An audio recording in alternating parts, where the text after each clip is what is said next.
Hello बच्चों, क्या हाल चाल। मैं आपका मुनीर सर।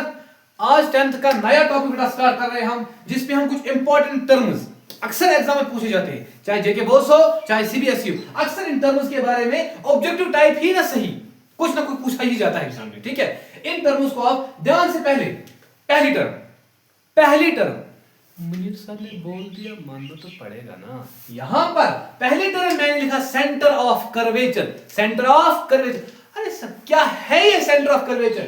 ये है it is the centre of hollow sphere of glass. It is the centre of hollow sphere of glass. Centre of hollow sphere of glass. शाबाश, जोर से बोलो मेरी जान, शाबाश। Centre of hollow sphere of glass. समझ में आ रही बात? क्या होगा centre of curvature? Centre of curvature is defined as the centre of hollow sphere of गिलास।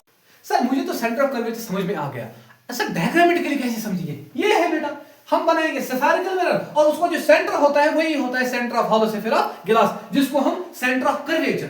अच्छा, यहां पर टर्म आ गई कर्वेचर। अक्सर बच्चों को डाउट रहता है सर कर्वेचर क्या होता है? कर्वेचर का मतलब होता है कौन सा ऑब्जेक्ट कितना कर्व्ड होगा।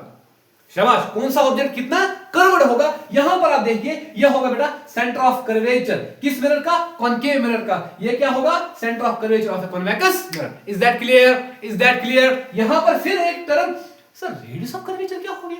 सेंटर तो मुझे समझ में आ गया, रेडियस क्या हो गया? Radius of curvature is the distance between, शाबाश, यहां पर देखो बेटा, is the distance between centre of curvature and the pole. बेटा अब डायग्राम में सर दिखाइए, ये वाला जो पॉइंट है, ये जो डिस्टेंस है बेटा, ये वाली डिस्टेंस, ये जिसको हम कैपिटल आर से पढ़ते, इसको इंपॉर्टेंट पॉइंट, ये वाली डिस्टेंस है बेटा, इसको हम बोलते हैं radius of curvature, the distance between pole and the centre of curvature. Principal axis, शाबाश, मेरे साथ बोलो principal axis. Sir radius of curvature तो मुझे समझ में आ गया, ये हो गई sir distance. Sir centre of curvature भी समझ में आ गया, सर ये भी समझ में आ गया। सर ये प्रिंसिपल एक्सिस क्या है? प्रिंसिपल एक्सिस एक वो इमेजिनरी लाइन है या इमेजिनरी एक्सिस है जो कि पोल से पास हो जाती है, जो कि स्फेरिकल मिरर के पोल से, ये इंपॉर्टेंट पॉइंट हाईलाइट करो, ये हाईलाइट करके रखो, यहां से पास हो जाती है। अच्छा, ये क्या है? ये हो गया बेटा प्रिंसिपल एक्सिस, जो कि सेंटर ऑफ कर्वेचर से पोल से पास हो जाती है। कहां पर? स्फेरिकल मिरर में। कहां पर बेटा? स्फेरिकल मिरर में। कहां पर बेटा? इमेजिनरी लाइन या इमेजिनरी एक्सिस बोल दीजिए, उसमें पास हो जाती है, पास हो जाती है, पास हो जाती है। यहां पर प्रिंसिपल एक्सिस हो गई बेटा ये। बेटा यहां पर हमारा जो सेंटर ऑफ कर्वेचर वो भी क्लियर हो गया, रेडियस ऑफ कर्वेचर भी क्लियर हो गया यहां पर। अच्छा, मैंने कल एक बात बोली थी आपको, जरा मुझे बोलो कनकेव मिरर का नाम क्या है? Converging mirror. क्या है बेटा? इनको लिख के रखो, इन पॉइंट्स को मेंशन करके रखो। यह हो गया बेटा कॉन्वेक्स मिरर, यह हो गया डाइवर्जिंग मिरर, यह हो गया सर कॉनकेव मिरर, यह हो गया कन्वर्जिंग मिरर। ये टर्म्स हमने यहां पर डिफाइन की। प्रिंसिपल एक्सिस किया डिफाइन, सेंटर ऑफ कर्वेचर किया डिफाइन, यहां पर हमने रेडियस ऑफ कर्वेचर किया डिफाइन। आप मैं साइड में रखता हूं, आप इसका पूरा स्क्रीनशॉट लेके या वीडियो पॉज करके भी आप इसको लिख सकते हो। ठीक है बेटा, इसको लिख के रखो, उसके बाद हम नए टर्म्स को इंक्लूड करेंगे। चलिए बेटा, अब हम एक और टर्म यहां पर इंक्लूड करते हैं। सर ये पोल क्या होता है? सर हमें सेंटर ऑफ कर्वेचर भी समझ में आ गया, रेडियस भी समझ में आ गया, प्रिंसिपल एक्सिस भी समझ में आ गई, कॉनकेव कॉन्वेक्स भी समझ में आ गया, वो है कन्वर्जिंग, वो है वो समझ में आ गया। लेकिन सर ये पोल क्या होता है? It is the center of concave or convex mirror. It is the center of concave or convex mirror. यहां पर बेटा मैंने यहां पर concave बनाया, convex बनाया। आप एक बार देख लीजिए डायग्राम से, आप समझ लीजिए इसको। ये जो ना ये पॉइंट, जरा आप इसको कैमरा में फोकस करो, ये जो ये पॉइंट है ना, यहां पर ये पॉइंट जो है ना, इसको हम बोलते हैं पोल। क्या बोलते हैं? मैंने अभी बोला प्रिंसिपल एक्सिस कौन सी एक्सिस है? जो पोल से पास होती है। अभी मैंने बोला ना जो पोल से पास होती है। यहां पर मैं बोलूंगा, यहां पर ये हो गया बेटा पोल इसका। ठीक है, पोल क्या होता है बेटा? सेंटर ऑफ ए कॉनकेव और कॉन्वेक्स मिरर। समझ में आ गई बेटा बात? यहां पर जो हमें अभी पढ़ना है वो है बेटा प्रिंसिपल फोकस। ये बहुत ही इंपॉर्टेंट पॉइंट है।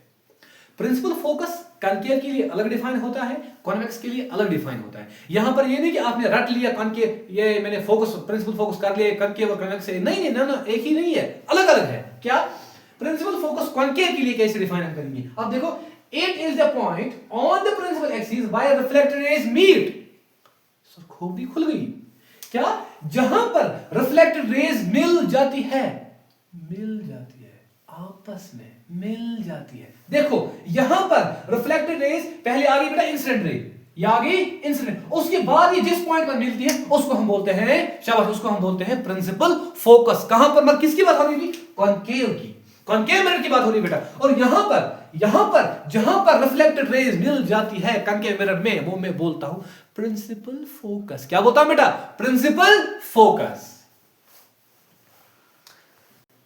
यहां पर बेटा आप देख लीजिए, सर मुझे प्रिंसिपल फोकस की डेफिनेशन मुझे क्लियर हो गई। पहले हमने किया कॉनकेव के लिए, अब हम इसको करेंगे कॉन्वेक्स के लिए। किसके बात करेंगे बेटा?